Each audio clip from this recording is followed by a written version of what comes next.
In my last broadcast, I talked about a document published by La République du Cameroun being a certain authorization being granted by the presidency of La République du Cameroun. Of course, he signed Ferdinand Gongo, the new god of La République du Cameroun, and addressed to the Secretary General at the Prime Minister's office in Yaoundé, in which says the presidency of the Republic was authorizing the Prime Minister's office or the government to go ahead and approve a contract for the construction of a deep sea port in Limbe following the build, operate, and transfer approach.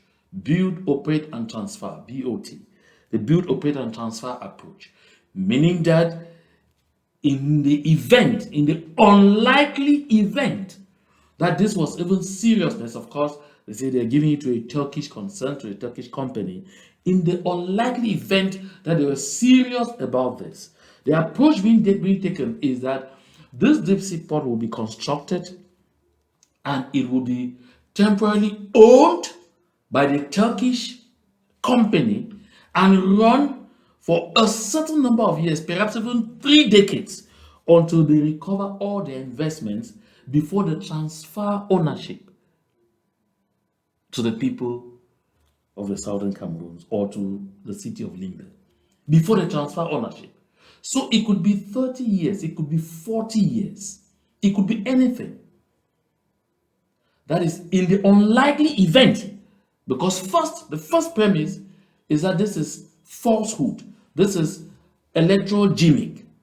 And of course, this is again, like I said, a bone being thrown at the people of the southern Cameroons to confuse us, to set us fighting each other, to promote the divide and rule that they believe has helped them so much to keep us at bay, to keep us under slavery and servitude, or to keep us in slavery and servitude, while they go sort out themselves and come back and make sure they keep us exactly where we are right now, to make sure they maintain us where we are right now, perhaps for another century.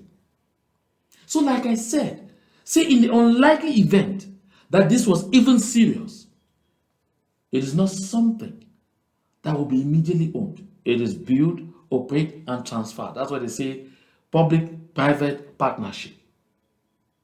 Which is something that if there was good faith, should have been done many years before now. Do you know how many times that government of Cameroon has already announced plans to construct the Limbe deep sea port? Several times. Each time when there is heat, they come up with such talks. Each time there is heat, they come up with such talks. Because they have given a lot of empty talks in the past in terms of promises, this time they deliberately pretended as if they've already got a company, they signed this, so they say, oh, right now it's really serious, something serious is going to happen, and then and then some people start celebrating, and then some people start saying, no, you see, the other people, they want to come but it is a mirage. Pepper, it is a mirage, and you and I know it. The Kribi deep sea port was actually the Limbe deep sea port project that was hijacked. And in order to successfully hijack it, they had to stop Fongindam from carrying out the first real act that would have made the construction of the Limbe deep sea port de facto. That's the construction of a detachment of the shipyard company in Limbe. They had to concoct something and throw him in jail. At the end of the day, complaining that he embezzled a little under 245 million CFA. This is a company that when Fongindam inherited, had a working capital, a declared capital of 45 million. 45 million CFA. At the time they're ejecting him, the company had a declared capital of 45 billion. Did you hear me properly? From 45 million to 45 billion. And the president of La République du Cameroun, Paul Biya, quoted Fongindam by name and by the company was running in his speech, at least in his end of year speeches, at least 3 times. 2 times consecutively, as a shining example of proper and efficient management. But because he dared to begin throwing the first building blocks of the Limbe deep sea port, something had to be done very fast. He had to be cast in jail. Don't forget, French colonial approach is such that they never leave anything substantial wherever they go. I know you'll be asking me, but we're not colonized by France. No, we are in colonization by proxy. Because from 1961, that we got into this unholy union with the Rebuke du Cameroon, we simply submitted ourselves now to French indirect colonialism. That's what we now call colonization by proxy. That's France is recolonizing us, a UN trust territory that was supposedly handed independence, simply went back under recolonization, this time by proxy. That's what we've been living on to this moment. So the French colonial model is what is being exerted in the southern Cameroons. They never do anything concrete or do anything that can change the lives of the people. You have to remain thoroughly poor so that you remain dependent on France and you remain subjected to France. That's what it is.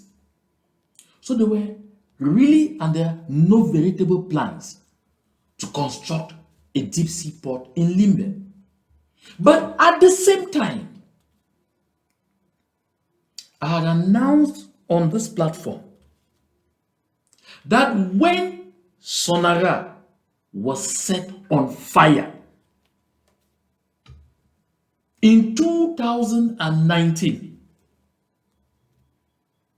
that was 2 years into this liberation movement, it was an intentional act by the Bulu Ekan Beti clan, ruling class. Reason? They could see the writing on the wall. They know that the southern Cameroons is gone. And when the French were forced out of Guinea Conakry,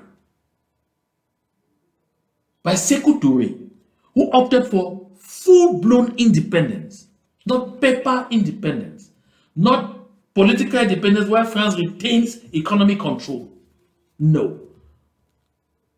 Not make-believe independence. The French uprooted any piece of development they ever brought into Guinea Conakry.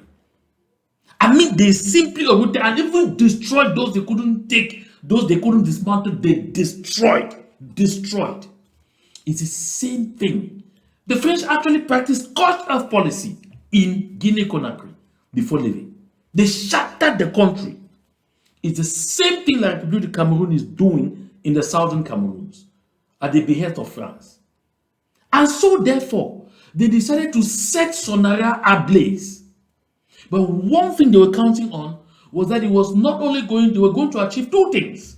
One, destroy it so that in the event that the southern Cameroons finally breaks off, further that the people of the southern Cameroon finally break loose from their grip, then we will not enjoy that asset. Number two, they were counting on the insurance premium. They were counting on what would be paid by the insurance company in compensation for a fire disaster, and that they were going to use that money to construct an oil refinery in Kribi. I have said this before. Don't ever forget why everything is going down there. Because for the Bulu Ekan Beti clan, it is clear. Either they maintain power or they don't become part of that thing you call la Rebuke du Cameroon. If power is seized from them, if power is released from their hands, they will cut off to form a Bulu Ekan Beti country that Joseph Owona at the time called a Beti, a Beti tribe. They're going to cut the center, south, and the east to form a Beti state. Joseph Owona said it. And if you notice it, right from the time prior to 2017, when Bia won that thing called the Septennat de Grandes Ambitions, all the projects, because first of all, there was Grand Ambition prior to 2011. In 2011 was Grand Realization. All the structural projects were directed to the southern grid, center, southeast, all. I mean, all. They had several hydroelectric electricity dam schedule. There were three major ones: Lombanga in the east, Memvele in the south, Making in the center. Oh yes, I say all in the southern grid. Lombanga, Memvele, Making, all in the southern grid. And then the Gypsy port, of course, in Kribi. And then the Mbalam iron ore project and all of those things are all not in the east. I mean, every project that they had in Miami was in the center, southeast. So they already constructed a seaport in Kribi. The next thing they needed would be an oil refinery, so that they will extend the pipeline that already leaves Victoria to Douala by sea. They'll extend it to Kribi. So they will drill oil in the southern Cameroons, transfer it by pipeline, refine it in Kribi. So when I said this at the time, people say, but they were unfortunate that when they set Sonara ablaze, it turned out that they failed to verify that effectively the company was up to date with the payment of its insurance premium with the insurer. Unfortunately, after setting Sonara ablaze, they only turned around and found out that the company had defaulted on the payment of its insurance premiums. And so they could not get the expected tens of or hundreds of billions that they were hoping to get from the insurance to now use the money and construct a refinery in Kribi. And so that is why you see that the reconstruction of all the infrastructure burned and destroyed in Sonara has not happened until today. It hasn't happened. That hasn't happened. It has not disturbed anybody. Yet, they are now going to construct an oil refinery in Kribi. Yes, you heard me well. They are now going to construct an oil refinery in Kribi. As you can see on your screen there, that is a document announcing that this Thursday, because I'm talking this Thursday like this Thursday, today, they are going to be laying the foundation stone for the construction of an oil refinery in Kribi. But this is not through the build, operate, and transfer approach. No, this is with government resources. So it will be owned immediately. That's what you can see there. Il se pose de la première pierre des projets de construction de la raffinerie moderne intégrée et du dépôt stratégique de stockage de produits pétroliers à Kribi. So if you hear it very well, folks, if you hear it very well, it is not just the oil refinery that they are going to construct. They are constructing an oil refinery, and at the same time, they are constructing an oil storage facility. You know the company they call SCDP, Société Camerounaise de Dépôt Pétrolier. That's the company that stocks. You know, SCDP, you have one of their establishments at Dakar in Yaoundé, or Sam Fulan, or Fulan in Yaoundé, and the other one is in Douala. Of course, they have a detachment in Bafoussam and another one in Garoua. This is where they store the oil that is currently being refined in the southern Cameroon, drilled in the southern Cameroons, but there is no storage facility anywhere in the southern Cameroons.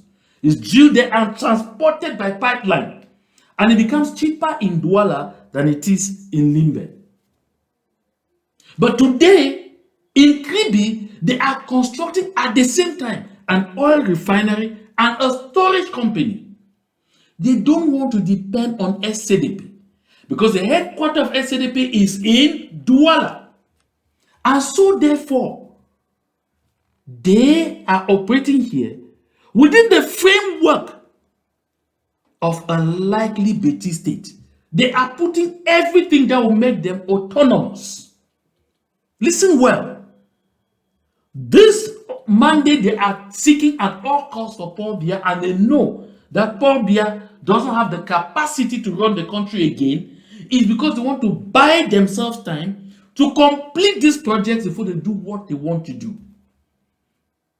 While they are there building, preparing for the future, putting all energy together, planning, constructing major projects to make their future Betty state a complete country with all the facilities that they require to run. Some nincompoops, empty heads, moving around and calling themselves elite of the southern Cameroons, are they busy playing fiddle or accompanying them? They have completely blocked their minds, blocked their hearts, sealed their thought patterns, and refuse to see reality right before them. The Bulu Ekambeti people are preparing for secession. Yet, they are sending their soldiers to rape our daughters, rape our mothers, rape our wives, loot our land, kill our people, burn our village settlements on claims that we are seceding. Yet they are actively, before everyone's eyes, preparing their country, preparing for secession. We have idiots moving around calling themselves, I am Professor this, I am Doctor this, I am this, that, and all of those things. They don't have eyes to see this. Or they have eyes and they see it, and they are refusing to recognize it. They want to end up like the proverbial fly that refuses to listen to advice and follows the corpse into the grave. My dear people of Ambazonia, my dear people of the southern Cameroons, when shall we wake up from this long slumber? I said, look at this. These are two giant projects. It's not one. Two giant projects. They are laying the foundation stone for two giant projects. A petroleum storage company and an oil refinery. They say ultra-modern oil refinery. Ultra-modern. Meanwhile, they have set the one in Limbe ablaze. Mbelamoki Charles is there moving around shouting Garinga Ringa. Mbelamoki Charles is there moving around talking about the people we hate, the people we don't like. Peter Mafani Musonge is there doing tribalism. Fotabe Tando is there talking those Graffiti people.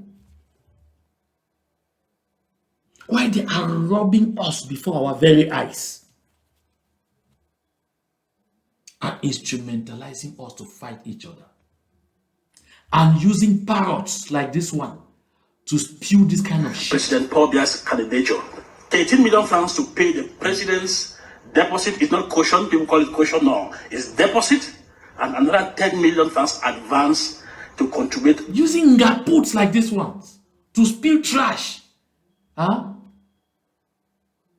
We're engaging nobody's nincompoops like this ones. You can't sit there and say, we are very solid and firm. Thank you so much. Arrant nonsense. I say arrant nonsense. This is shameful, disgraceful, and disgusting. My dear people of Ambazonia, this is the final death of Sonara that is being announced. The funeral ceremony of Sonara has been announced and is taking place today in Kribi. Killed in the southern Cameroons. Transported from the southern Cameroons into La Rebuke du Cameroon to be buried in Kribi. Just like they have been doing with our people. Capture our people on our territories. transport them to La République du Cameroon, and throw them inside the dungeons of La République du Cameroon. Recall what they did to our iconic Ivomba, aka General Ivor. They carried his corpse to La République du Cameroon. They didn't allow even his people to bury his corpse. They carried his corpse to La République du Cameroon, and nobody knows what they did with that, with the remains until this day that I'm talking to you. This is what they have been doing to us. If this angers you, arise and do something. If this shocks you, arise and do something. And these two giant projects are not under build, operate, and transfer. Direct government resources. Money being taken from the transactions in oil, being drilled from the southern Cameroons. Oh, yes. If you ask Belamoki Charles, that what have the Graphi people done to you? You say, no, they have taken all our things, they have taken all our land. Okale Bilai Bana alone owns more land in Fako than every single Bakweri chief. Okale Bilai Bana alone. I mean more than every single Bakweri chief. Okale Bilai. Belamoki won't see him. Peter Ma Fini Musonge won't see him. For Tabe Tando won't see him. No, they won't. How can they see them? Those are lots. You attack your people who are suffering like you. Look at oil that is being drilled from the southern Cameroons. Which southern Cameroonians are involved in its management? None. Look at SNH that is managing that oil. Look at the entire chain. Which southern Cameroonian is there? None. Look at Sonara. Which southern Cameroon, which Bakweri man has ever been Director General of Sonara? Or even just Deputy Director General? None. Belamoki Charles, when Belamoki, that's okay. Yeah. When Belamoki Charles, that is okay. Absolutely okay. But if a Grafima were appointed, the hell would have broken loose. This is what they do to a people that they colonize, that they dehumanize.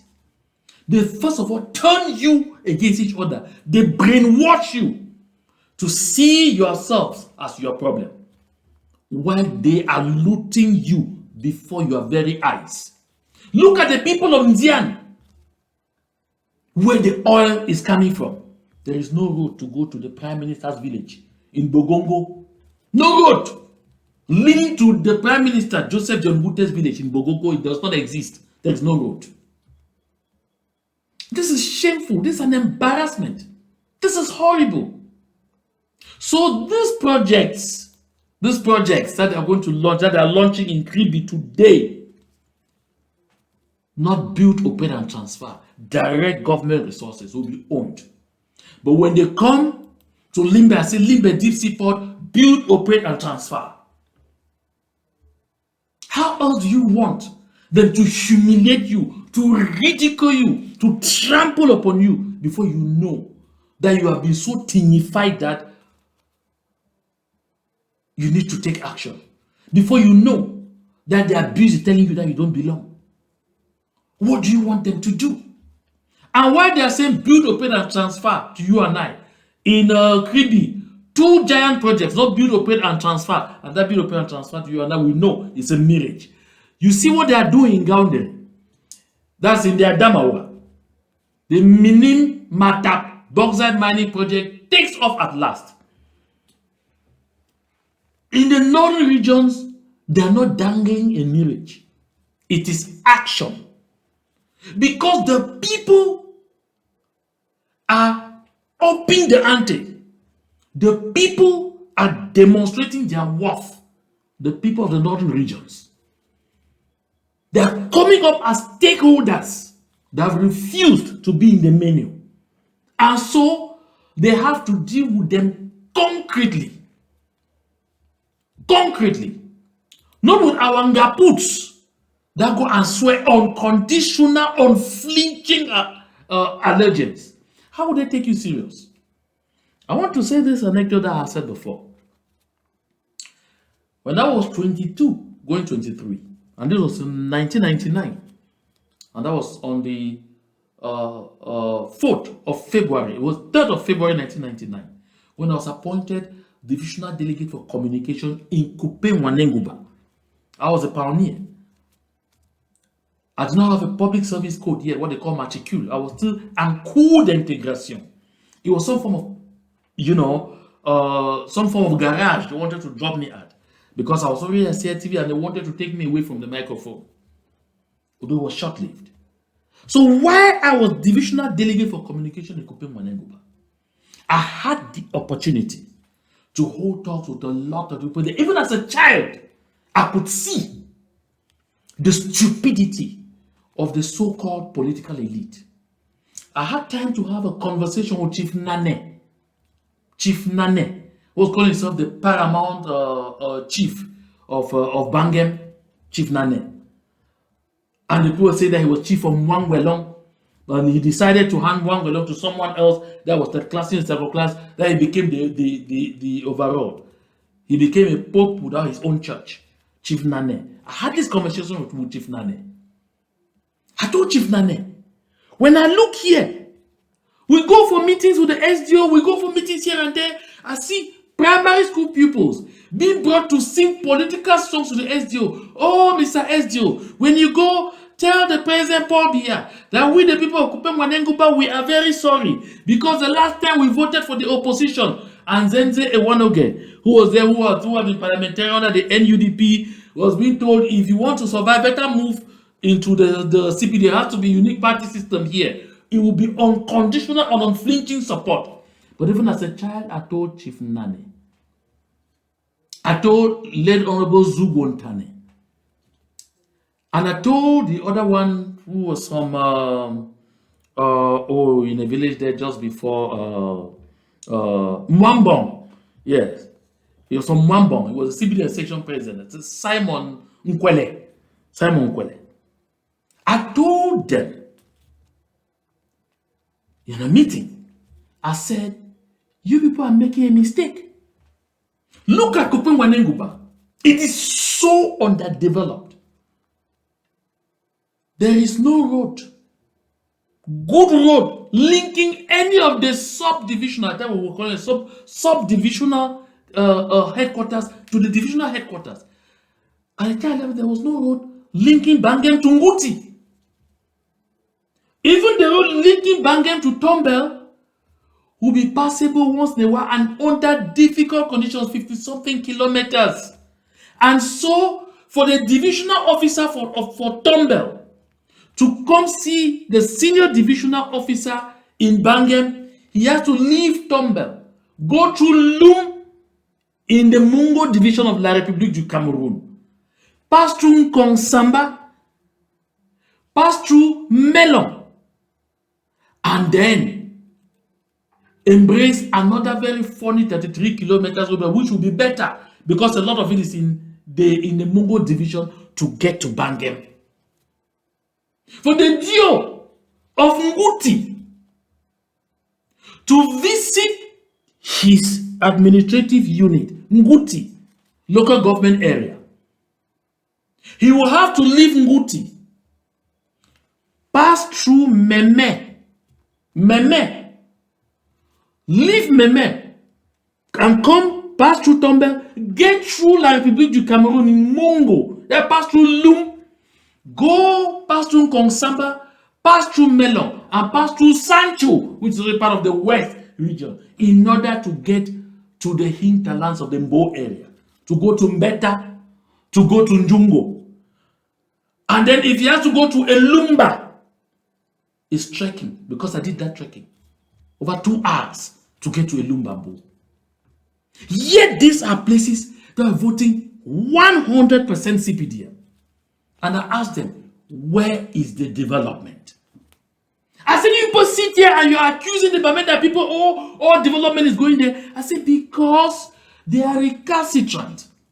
They are opposition, so they have to woo them. But you are telling the system that you are in the back. If you are telling the system that you are in the back, why should they bother about you?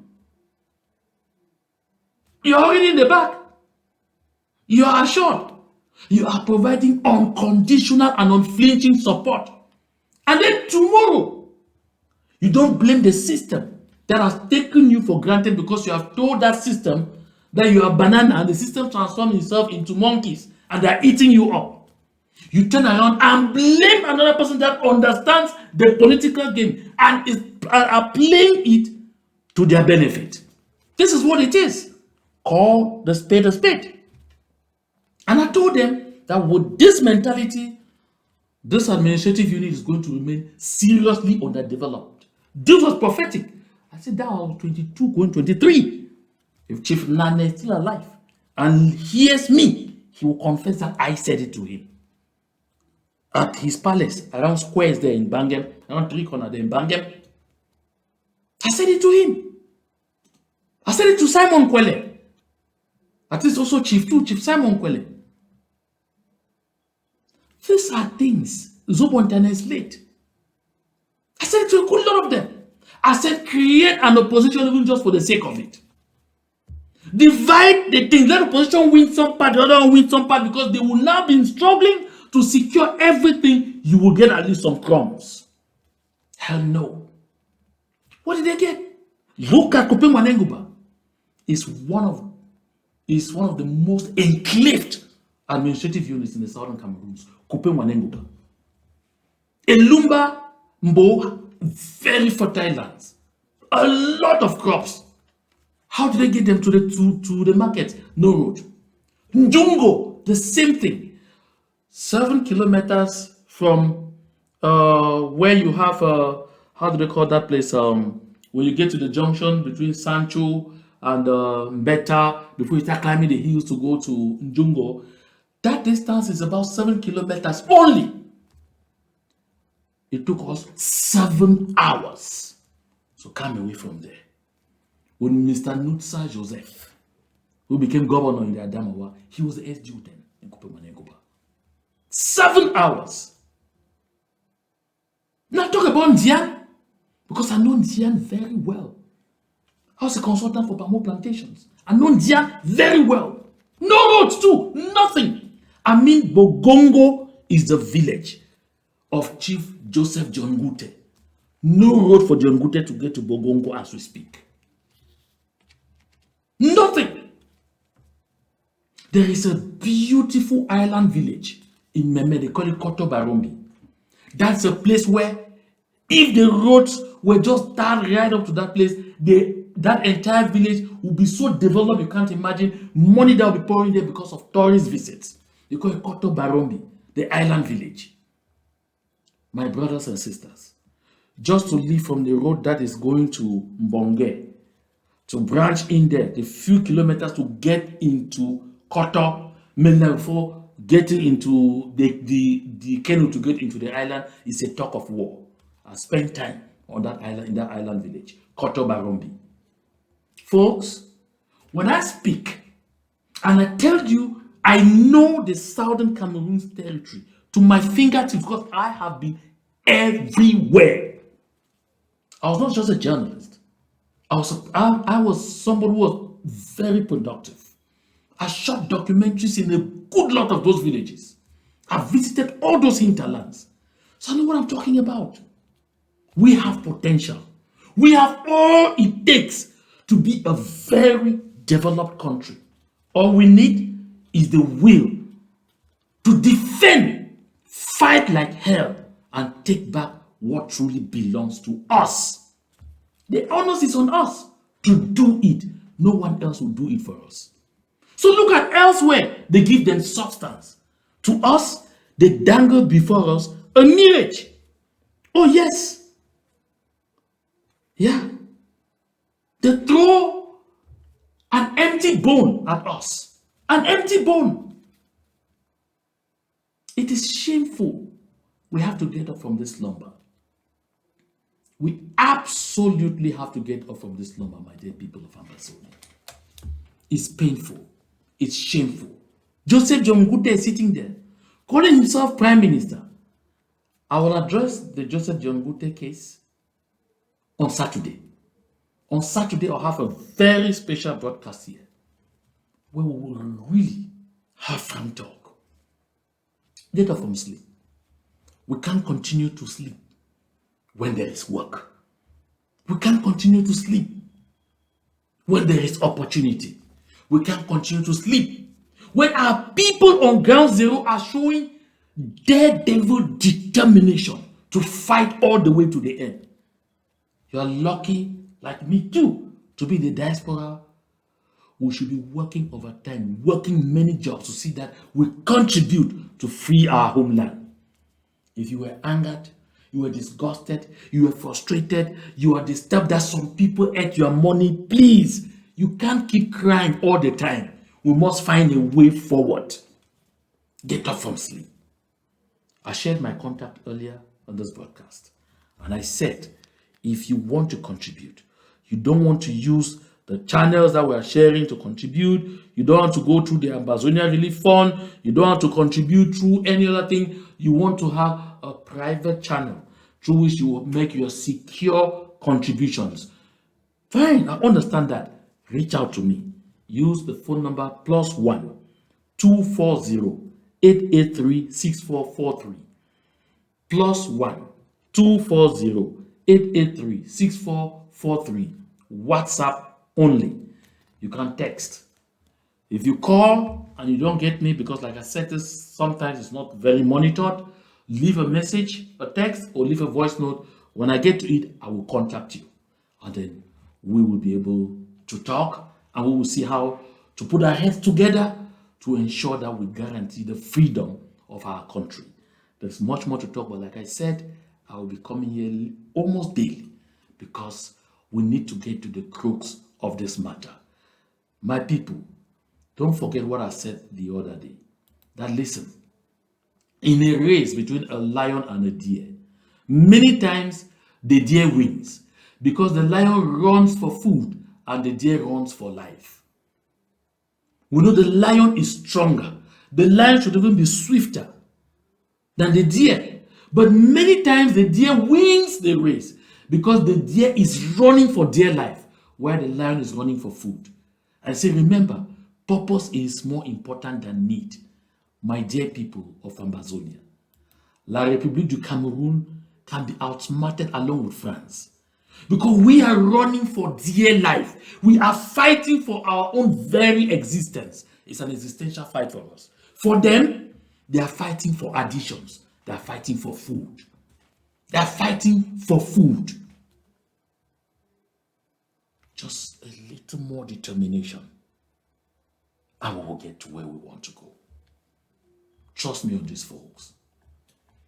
Thank you very much for spending time with me here. I'll encourage you to share the link. Share the link to all your contacts. Share even to those who say they don't want to watch me. Tell them to watch just this one time, and tell them to not bother about me or whatever they think about me, but bother about the message that I bring. This is very important. We must stay mobilized.